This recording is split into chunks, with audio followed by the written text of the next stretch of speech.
Bonjour à tous et bienvenue dans ce nouvel épisode de podcast. Aujourd'hui, 8 septembre, nous fêtons la nativité de la Vierge Marie. Nativité de la Vierge Marie. Aujourd'hui, c'est un jour de fête. Jour de fête, voilà, il y a des mémoires, il y a des fêtes, il y a des solennités. Aujourd'hui, la nativité de la Vierge Marie, c'est un jour de fête. Donc, je vais vous lire un petit texte d'introduction, puis l'homélie de saint André de Crète pour la nativité de la Sainte Mère de Dieu. Voilà, je vais vous lire ça, c'est un texte que je vais découvrir en même temps que vous, avec vous. Je m'excuse si je peux buter sur quelques mots.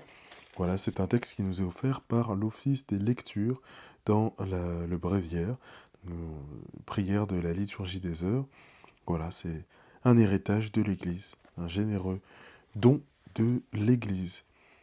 Alors, avant même la naissance de Jean, le précurseur, celle de Marie est une annonce de la nativité de Jésus, le prélude de la bonne nouvelle.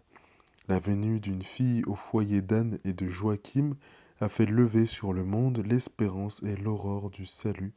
C'est pourquoi l'Église nous invite à la célébrer dans la joie. Homélie de saint André de Crète pour la nativité de la Sainte Mère de Dieu. Titre: La joie entre dans le monde.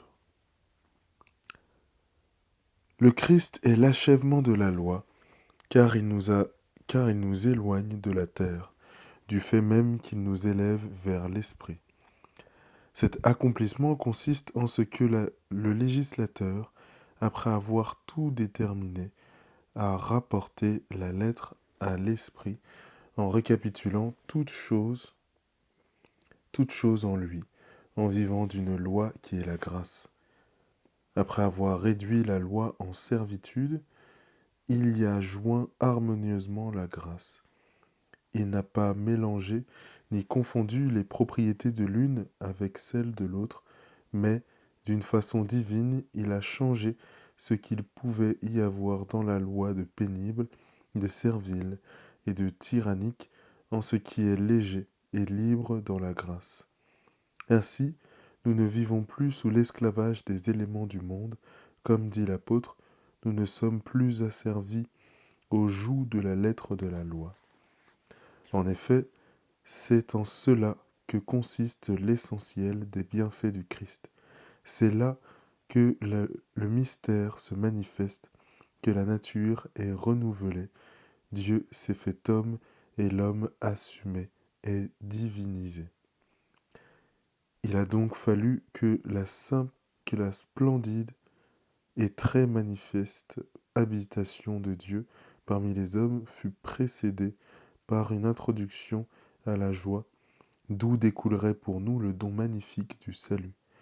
Tel est l'objet de la fête que nous célébrons, la naissance de Marie de Dieu, de la Mère de Dieu, inaugure le mystère qui a pour conclusion et pour terme l'union du Verbe avec la chair. C'est maintenant que la Vierge vient de naître, qu'elle est allaitée, qu'elle se forme, qu'elle se prépare à être la mère du roi universel de tous les siècles. C'est alors que nous recevons du Verbe un double bienfait. Il nous conduit à la vérité et il nous détache de la vie d'esclavage sous la lettre de la loi. De quelle manière, par quelle voie? Sans aucun doute, parce que l'ombre s'éloigne à l'avènement de la lumière, parce que la grâce subsiste à la liberté, à la lettre. C'est alors que nous recevons du Verbe un double bienfait. Il nous conduit à la vérité et il nous détache de la vie d'esclavage sous la lettre de la loi. De quelle manière? Par quelle voie? Sans aucun doute, parce que l'ombre s'éloigne à l'avènement de la lumière, parce que la grâce substitue la liberté à la lettre. La fête que nous célébrons se trouve à cette frontière, car elle fait se joindre la vérité avec les images qui la préfiguraient, puisqu'elle substitue le nouveau à l'ancien. Que toute la création chante et danse, qu'elle contribue de son mieux à la joie de ce jour. Que le ciel et la terre forment aujourd'hui une seule assemblée, que tout ce qui est dans le monde et au-dessus du monde s'unissent dans le même concert de fête. Aujourd'hui, en effet, s'élève le sanctuaire créé où résidera le Créateur de l'univers, et une créature, par cette disposition toute nouvelle, est préparée pour offrir au Créateur une demeure sacrée. C'est un texte très intéressant et qui me renvoie à l'Immaculée Conception, ce dogme que l'Église a déclaré au XIXe siècle, avec l'apparition, un peu après l'apparition de Notre-Dame de Lourdes à Sainte Bernadette, et oui, qui nous renvoie voilà, à la conception de la Vierge Marie. Cette Immaculée Conception, et si je me trompe pas, l'Immaculée Conception, c'est vraiment, c'est la grâce que Dieu fait à Marie de ne pas pécher, et cette grâce dont elle jouit, et qui lui permet d'accueillir le Sauveur de l'univers.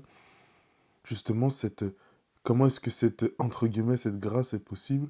De ce que j'ai compris, il y a quelque chose de l'ordre du fait d'être sauvé, c'est un peu la première à être sauvée par le sacrifice du Christ avant même qu'il ait lieu, comme une sorte de dominance du salut du Christ, mais, euh, mais pardon, pas a posteriori, mais justement avant qu'il ait lieu. C'est quelque chose de très intéressant, et c'est un sujet qui touche un sujet plus gros, qui est celui de la mariologie. Voilà. Il y a la théologie, il y a aussi la mariologie. Donc je vous invite à vous y intéresser. Voilà, ce dogme, qu'est-ce qu'il veut dire, et qu'est-ce qu'il nous dit de la mère de notre Sauveur Jésus-Christ. Voilà, j'espère que ça vous aura plu. Alors je suis désolé, j'ai une petite toux en ce moment, c'est le retour du froid. Dites-moi ce que vous en pensez en commentaire, si vous aimez ces petites lectures spirituelles. Et un jour, on jouera encore une fois au bréviaire, ou à l'application La Liturgie des Heures, ou bien à l'application AELF. Tout est là-dessus, hein. Moi, j'ai le bréviaire en papier, bon, ça peut être un certain coût, mais voilà, vous avez tout en gratuit. Mes frères et sœurs dans la foi, retrouvons-nous ce soir pour prier les complis. Voilà, comme d'habitude, à 20h, sur ce même podcast. Soyez abondamment bénis. Très bonne soirée à tous.